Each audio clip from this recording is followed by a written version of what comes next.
Oi, pessoal da 71, tudo bem? Vamos continuar a nossa aula, então, referente à civilização asteca, onde a aula passada a gente viu a questão da localização da civilização asteca.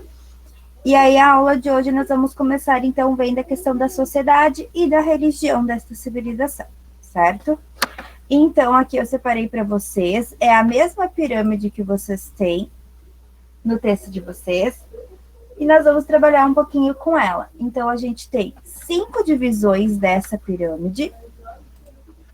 E, em primeiro momento, a gente tem a nobreza. Essa nobreza, então, vai ser os chefes militares, os altos funcionários públicos e religiosos. A igreja sempre também vai estar no alto, tá, da nobreza. No alto do topo da divisão das sociedades. A gente vai vendo no decorrer do ano, tá? Os potecas, os negociantes de mercadorias, os únicos com permissão para viajar com expedições comerciais, ou seja, para fazer as trocas de mercadorias. Depois nós temos os artesãos, os camponeses e os escravos. Quem eram esses escravos? Não pensem que os escravos eram aqueles que questão relacionada ao escravo africano vindo da África. Não. Esses escravos é iguais àqueles que vocês estudaram lá na questão da Mesopotâmia, dos egípcios, dos gregos, dos romanos, na questão de que se eu vou invadir uma região, vou ter uma guerra e eu venço, essas pessoas que perderam normalmente vão se tornar meus prisioneiros, como está aqui, prisioneiros de guerra, e vão se tornar meus escravos. Ou aqui, devedores, se eu estava devendo, se eu não tinha condições de pagar, eu vou me tornar um escravo. Ok? Então, essa é a nossa pirâmide social, onde existe bastante desnível, né? Que tem os mais ricos para os mais pobres, né? Agora que eu separei para vocês a questão dos deuses astecas, tá? Então, os astecas vão ser politeístas, eles vão acreditar em vários deuses. E aqui eu separei esse slide que não fui eu que fiz, tá? Eu encontrei ele pronto. Mas o que eu quero que vocês observem nesses slides vai ser só a forma de representação dos deuses, tá? Então, eu vou passar rapidamente para vocês observar como eles eram representados, tá?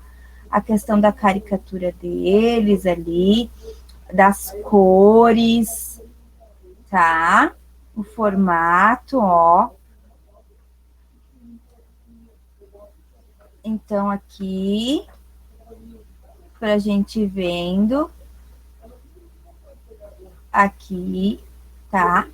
E então, como os astecas eles eram politeístas, a gente pode pensar, não, eles também tinham aquela questão dos egípcios, que os egípcios tinham aquele pensamento que eles tinham que fazer templos para adorar seus deuses, então eles também faziam os templos, tá? Em adoração a seus deuses. Então, lá na aula passada, a gente viu as Chanamplas, né? Que eram as cidades da civilização asteca, onde ela era no meio do lago. E aí, então, nas cidades vai ter os templos. Aqui é uma representação do que seria um templo dentro de uma cidade. E aqui, então, eu separei para vocês a pirâmide do Sol, que é em homenagem ao Deus Sol, tá? Em Tenochtitlan, no México, dentro da cidade do México, e aqui tem algumas características de curiosidades, onde ela tem 71 metros de altura, então vocês imaginem construir tudo isso. Na imagem não dá para ter a proporção mesmo, né? A gente não consegue imaginar o tamanho, não parece que ela é tão grande, mas ela é. Então, ela é considerada, é o maior monumento dessa civilização, né? De uma das maiores cidades pré-hispânicas, né, da Mesoamérica.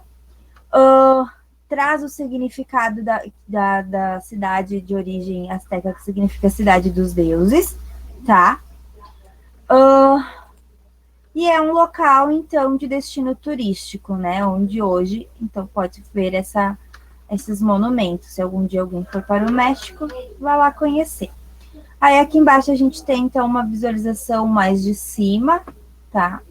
A gente ter uma ideia de como é. Então, galerinha, a aula de hoje era mais para vocês visualizarem, tá? Um pouquinho da sociedade, visualizarem um pouquinho da minha explicação, para vocês não esquecerem de mim, né? Para a gente ter um pouquinho desse contato. E eu deixo aqui de novo o meu recadinho. Qualquer dúvida, vocês me chamem, tá? Que a gente vai conversando, a gente vai tirando as dúvidas para a gente ir avançando no conteúdo enquanto a gente está nessa situação dessa pandemia, tá? Antes de finalizar, eu tinha também colocado no texto para vocês sobre a decadência, né? Então, os espanhóis, eles chegam nessa região no ano de 1492, tá? Eles vão chegar a partir de 1492, mas então ali só pelo ano de 1600 e pouquinho que vai acontecer o declínio, então, do Império Azteca, onde os espanhóis eles vão fazer um acordo com algumas civilizações rivais dos aztecas, vai acontecer uma grande mortalidade, né? E aí, então, eles vão ser dizimados, certo? Então, essa parte dos aztecas a gente para por aqui. É bem rápido, bem simples, a gente não se aprofunda tanto, tá? E aí, a partir da próxima aula, a gente vai ver os maias. Depois, quando a gente passar todos os maias e os incas, a gente para fazer umas atividades, certo? Beijos, fiquem bem.